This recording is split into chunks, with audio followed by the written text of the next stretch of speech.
So we're the home of the Kings, obviously. Home Factual. of the Kings. But you know what? It's a large home. It has many bedrooms, a couple of bathrooms, a beautiful backyard, and plenty of room for another tenant. Sactown Sports continues to grow in 2023. This is exactly where you want to be, right? Now it's something that's exciting for everyone. You guys ready? Where my Niners at? Bang, bang, Niner gang. Throws down the sideline, wide open, George Kittle. Touchdown! Save Fred Cisco!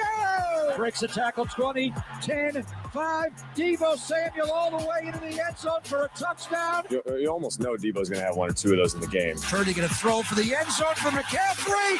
Makes the catch for a touchdown. A real ball that really matters. Every single day is going to be vital. It matters. Touchdown! Save! Fred Cisco!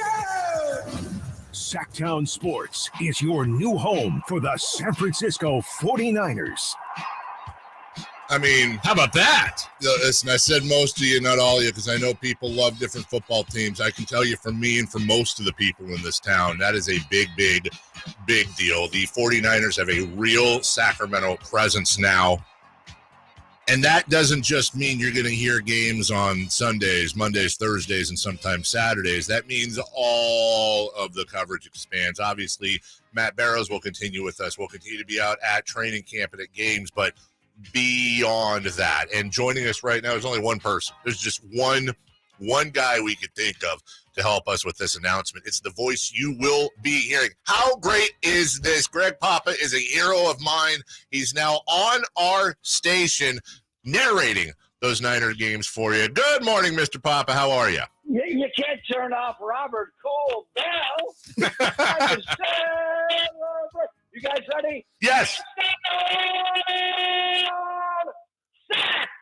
Sactown Sports! Look at that. That's just, honest to God. And you know what? You don't even have to worry about saving the voice for the game next week. No. I know you got the radio show.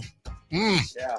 Listen, Wow. we've This had is exciting. I am so excited. a relationship. I've never been on this station before. How exciting is this? No, and we've done Niner coverage. Obviously, the Niners have had a fantastic run. Well, pretty much, I'd like to say since you got over there. I give you the credit. Yeah. I think it's that guy who wears number 97 on the D-line. Maybe. But being able to, in addition to your weekly visits with us, and I don't want to be presumptuous because agents have to talk to agents and negotiations. It's happening. But I feel comfortable, knock on wood, that you'll be joining us again next year. But also for people to be able to hear you, and I am biased, but I do think you're the best in the business on the station with the Niners coverage. It couldn't be better for us. No, we've been doing this for years, Dave and Jason. So this just expands what we do. And, hell, I could come on every day with you guys. We could do it. Why? I mean, the NFL's become like the hot stove of baseball. And Sure. Baseball's not even that hot in the offseason. Right. Well, it was this year. But football, there's no offseason. So we could do something once a week. I mean, we got a combine. Crank it up. Tomorrow they get on the field. John Lynch was talking about Brock Purdy and Trey Lance. So the NFL machine just really never stops. The only time really is after the last mini camp in mid-June. They shut down the league. They come back for training camp in July. So there's like a 6-week lull. Dave can go to South Mexico. I can go somewhere exotic. Probably try to fight skiing in the summertime, maybe Australia. But, from a 49er perspective and talking to Al Guido and Bob Sargent who put this together, we could not be more excited. You guys have been a power in Northern California, not just in Sacramento, but I've been listening to the station for years, ever since I arrived here in 86. And we are just thrilled to have the reach up there in that area. And I know there's a huge 49er fan base up there. Mm-hmm. 49ers are taking over the entire Bay Area. They might as well take over all of Northern California. So we are just thrilled to be on I'll be quick. I'm excited, though. It's going to be great. This is going to be awesome. We're talking with Greg Papa, the voice of the Niners. So proud the partnership is going forward with us and with the 49ers. And, Greg, we know nothing's promised in sports. Certainly in the NFL, it's so fragile. It can move any which way. But I think timing is everything. The Niners are in a good spot. everything went really well last year. We know it didn't finish the way they wanted to, but things should be great going forward too, with that exception of the quarterback question going in. But look, everything looks promising right now for the 49ers. It does. I mean, you look at ever since the merger, we won't go back to the 40s, 50s, and 60s, but they've had 3-year runs, 3 and 4 year runs that have been heartbreaking. The early 70s, getting beat by Dallas in 70, 71, 72.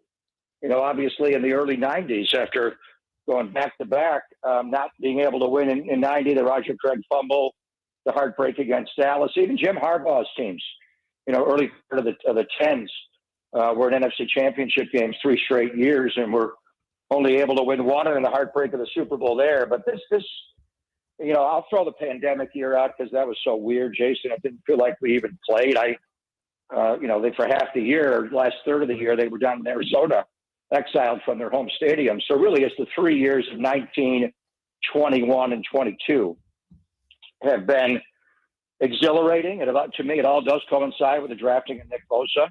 And that goes back to the heartbreak of Jimmy Garoppolo tearing his ACL in 18. But they've been so close. They've been so close. To me, at times, I thought clearly they're the best team in the NFC. I always had a great respect for that other team that wears red and gold in the AFC. And they're going to be a challenge. There's no doubt they're going away. But then the Rams got you 1 year in the championship game in Philly this year. So to lose back-to-back championship games is really hard. So you got to get past that. But I think this team is going to have a resolve.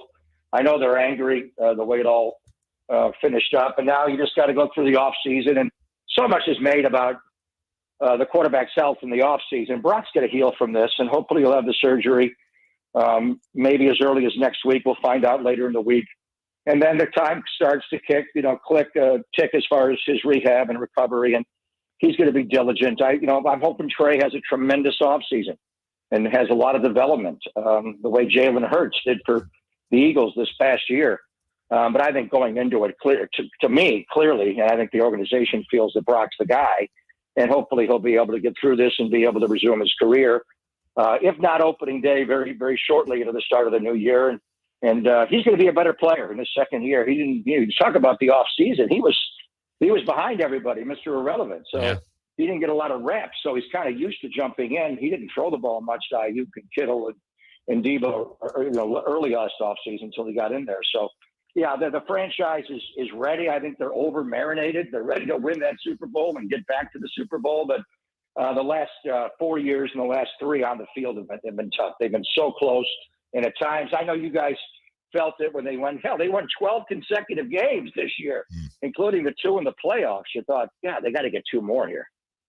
Greg, would it be fair to say that the Niners aren't going to have a chip on their shoulder next year? They're going to have a whole bag of Ruffles, Pringles. They're going to have Steve Young's monkey. Yeah. He talked about for years. Yep. Yeah, I think they're just really, and they were highly motivated. After the 19 year, you heard George Kittle on the sideline in Miami when he lost to Kansas City, saying, "I'm going to come back to the Super Bowl with an MF and vengeance." And then 20 to me just got canceled because of the pandemic and all the ACL tears of Bosa and Jimmy, Jimmy's injury and Solomon Thomas, and went on that year. And to lose to the Rams 2 years ago, last year in the championship game, and then this past year. But the way they lost to Philadelphia, Dave, was just so unsatisfying. It just felt like, what happened? Did the game even start yet? It's already over. And to have to play the entire second half of the game with a one-armed fugitive quarterback on the land, it was terrible. So, yeah, they're going to be angry. They got some work to do. They're going to lose some free agents, there's no doubt, in the offseason. Hopefully they can bring some of the key guys back. And then how much will they be able to add in the offseason from other teams' rosters? And then we'll see what Brock's surgery is. And John even said it yesterday, John Lynch. I think they're going to have to look at a veteran quarterback at some point. I think Matt Ryan would line up perfectly, knowing Kyle so well, and vice versa, and be a great mentoring veteran to teach both Trey. And Brock's a young guy, even though he played a lot of college football. People forget that he was still a rookie last year. Greg, the other part that since we last talked, the change we knew was coming was DeMeco Ryans moving on. Congrats to him. But the 49ers have to replace a key piece, which they did so well from solid to DeMeco Ryans. Now Steve Wilkes, who I think did a great job with Carolina in that run. But what do you think about the addition of him as the defensive coordinator? Well, it's interesting, Jason, because they when they've done this before, and it's not just on the defensive side, but offensively, they just stayed in-house and elevated guys.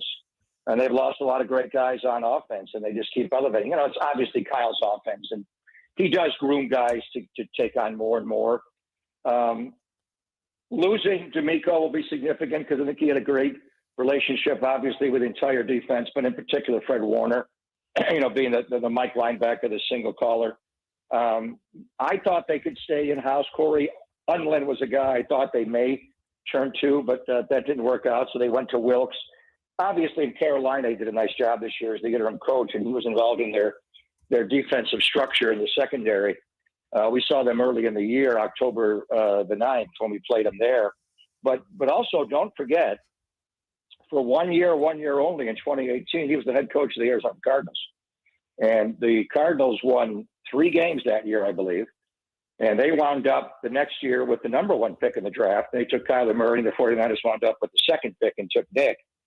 But 2 of their wins that year were against the 49ers. Both games were started by Josh Rosen, a quarterback. It's so odd to think about that. And I know Kyle has great respect for Steve Wilkes during his time in Arizona. They were a hard defense to deal with. And then obviously seeing him in Carolina. So I think that was just, kind of respecting what he did from scheming against him. But it was interesting that they went outside of the building to plug that DC spot because they had guys on staff I thought were candidates to do it.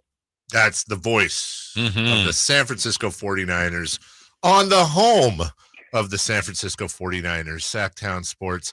Hey, I know it was short notice, and I know you've got a life and you got a job. Thank you so much for joining us. We couldn't there was nobody else we wanted to be the first voice everybody heard coming out of that announcement, and I'm so happy not only will we have our weekly visits that I always enjoy so much, but you'll be narrating next season, hopefully a magical special season right here on these airwaves. I am so excited again on behalf of the 49ers, guys. We are so glad to be a part of Sactown Sports. And whenever you guys need me, I've done talk shows. If you need me to come up and talk about Mike Brown and what's going on. That game on Friday night against the Clippers was probably the craziest game I've seen in the NBA since that Denver Detroit game back in the early 80s. That was the highest scoring game. So, and I'm telling you, we are going to have a Warriors-Sacramento Kings playoff this spring. So we got a lot to talk about, but mainly we'll be talking Niners football with you guys. Looking forward to it, Mr. Papa. Thank you so much. We'll talk to you soon. Thank you, guys. Thank you, David. Thank you, Jason. Congratulations to you guys. Thank you so much. Take care. That is the voice. How about that? Of the 40. I'm so happy. Yeah. That's big. That's awesome. I have 4 favorite teams in this world, counting college, and we have 2 of them. It's just, I mean, like I said, I know some people, you're an Eagles fan, you're whatever, right? Maybe it's not your announcement, but this is a Niner town. This has always been absolutely. A Niner town. There's fans of every team out here, but yeah, there's a lot of Niner fans. And it's not just, and to be clear, as we go to break, it's not just this isn't just, hey, we're going to play the games. Right. No, this is the coverage that will also surround that. Player shows, visits, calling, all of that as we get ready, hopefully, to bring Vince Lombardi Trophy back. Go 1 for 1. That's my prediction. Yeah. 1 for 1. As partners, do we get rings if they win? Yes. Yes, we do. Yes, we do. If you are part of a day part, not in front of the glass, you get a ring. Wow. If you're behind the glass, you get a belly button ring.